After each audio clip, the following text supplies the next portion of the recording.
If you are someone who is curious about how you can hedge your portfolio to make sure that you can capture some money in either direction, this video here is for you. In today's video, we're going to talk about a couple different ways in which you can hedge your position. So if you are excited for today's video or just curious to hear what we got to talk about, as always, make sure you like the video, subscribe to the channel, and turn those bell notifications for all future uploads. So hedging your portfolio is a big thing that a lot of investors like myself like to do. Basically, the way you hedge your portfolio is that you create some sort of position that kind of goes against what you want your stock, your option to do. So that way, if, for example, if you have shares of a company and they start to go down and you lose value that way, you at least are able to capture some money on the opposite side of the trade. And the best way that I like to take advantage of that is through selling covered calls. As you will see here, we have covered calls on Wrecker, ACHR, Big Bear AI, Ondus, Redwire, Rich Tech Robotics, SoundHound AI. These are all covered call positions. Now, what does a covered call do? For example, I just opened one up on Ondus. Ondus had their earnings pre-market this morning, and Ondus had an absolute huge move because of their earnings beat. It went up as high as 31.6%, which is unbelievable. So that's really good for my position here because, again, as you will see, I'm up $121. I'm up 12% in this portfolio or in this position right here by itself. Now, with that being such a big move to the upside, I then went ahead and said, you know what? I wouldn't mind selling my shares of Ondus for a $14 strike price. That means that we're looking at Ondus going up another $3, for example, and if it does, that'd be another $300 in share appreciation, and on top of that, we get paid out. I got paid $45 for this position between now and June 18th. Now, as you will see, it is currently down about $9, so that's okay though. But the idea behind it, and this is a way you can hedge your portfolio, because what this is going to do is that if Ondus starts to sell off, then this starts to lose value faster because you move away from that strike price. If my strike is 14 and Ondus comes down to $11, $10.50, then this becomes more unlikely to happen. The probability is going to get smaller, and that's going to make this contract worth a lot less. And what that's going to do is it allows me to hopefully capture $45 as Ondus maybe goes against my what I wanted to do, right? If I want Ondus to go to $14, okay, I sell it at 14, great. I make some good money on the shares, no big deal, we do it again. But even if they don't do that and the stock sells off, we still capture about a $45 in premium here as it sells off, for example. Okay, so that way when the share price goes down, we still make a little bit of money to kind of offset that risk. We do the same thing for other trades. One of the more recent ones is Redwire. Now, Redwire has had an absolutely crazy last couple of days here, as you'll see, up 58% in the last week.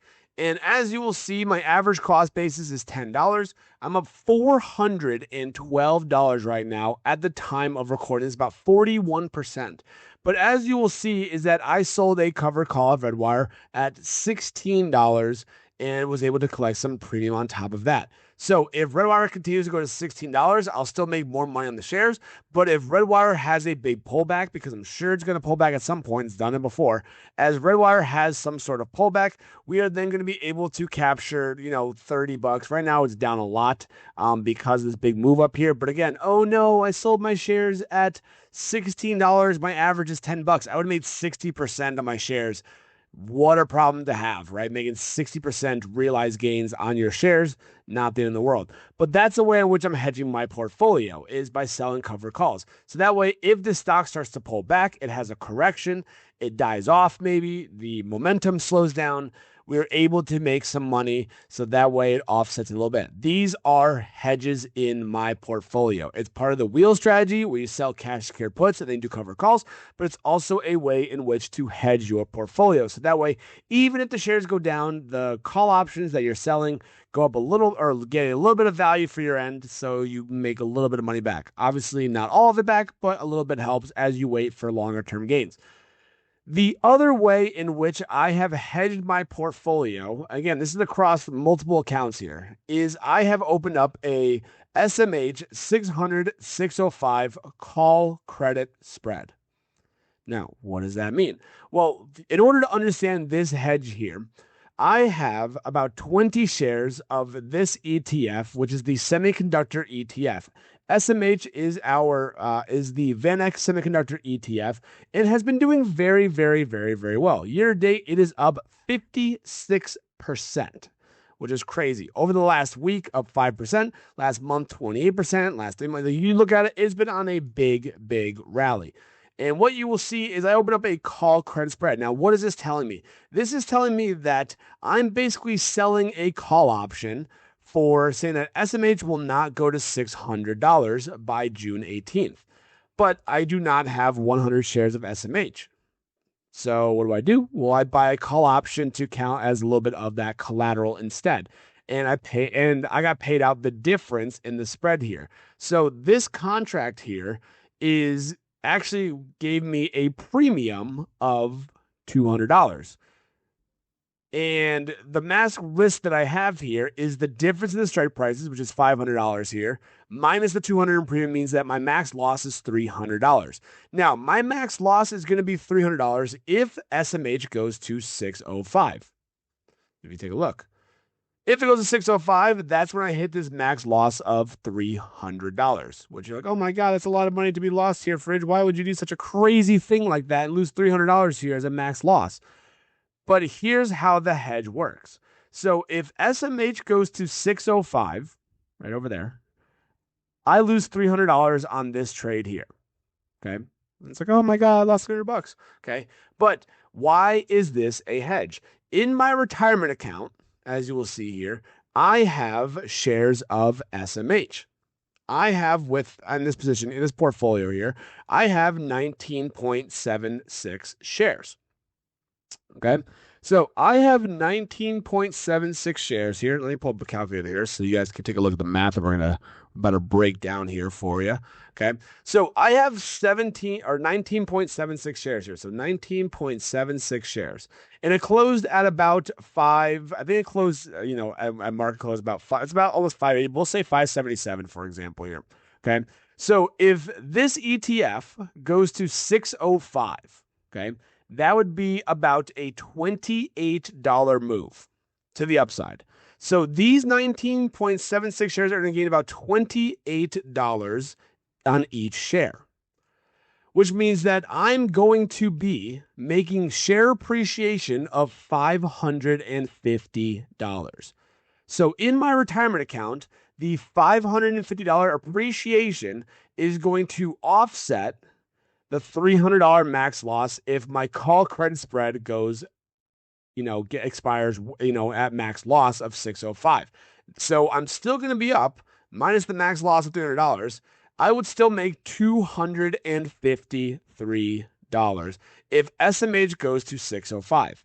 Now, if it gets a pullback, I make $200 out of $500 of my collateral that's put aside. So I make about 40% ROI on this trade in about a month if SMH does not go to $600. So again, I'm hedging my portfolio. If SMH goes 605, I still make money on the share appreciation. But because of how hot this ETF and this sector has been, I made a call credit spread to hedge in case we get a big pullback. Any sort of big pullback, any sort of big correction means I'm still going to make about $200 in my individual account. Now, people are going to say, well, Fridge, why didn't you open that in this account here? Because that's where your shares are. And unfortunately, with, when you're trading in a Roth IRA, you cannot do call credit spreads or debit spreads or advanced levels trading strategies here. You cannot do poor man's cover calls. You cannot do naked shorting if you want to. You need to have, there's a lot more restrictions on a retirement account like a Roth IRA, which again, I'm not too opposed with. But since I have money in the Roth IRA, I'm then going to be able to hedge it in my individual account. So there's different ways you can hedge your portfolio. One of the ways is to sell cover calls to protect your, downside risk and get a little bit of premium. The other way to do it is to also do what's called, credit spreads. Call credit spreads. I could have done a put debit spread if I wanted to. That would do the same thing, but I don't mind the nice little passive income to hopefully collect here and hope that estimation does not go to $600. So that is it for today's video. The idea behind it, how you can hedge your portfolio when markets are pushing higher every single day. Thank you guys so much for watching. If you did make this far in the video, make sure you like the video, subscribe to the channel, turn on those bell notifications as per usual. Feel free to take a look at the Fridge Financials memberships that we have over on YouTube to support the channel in any way you'd like to. And I hope you're making money in the market. And as always, I will catch you guys in the next video.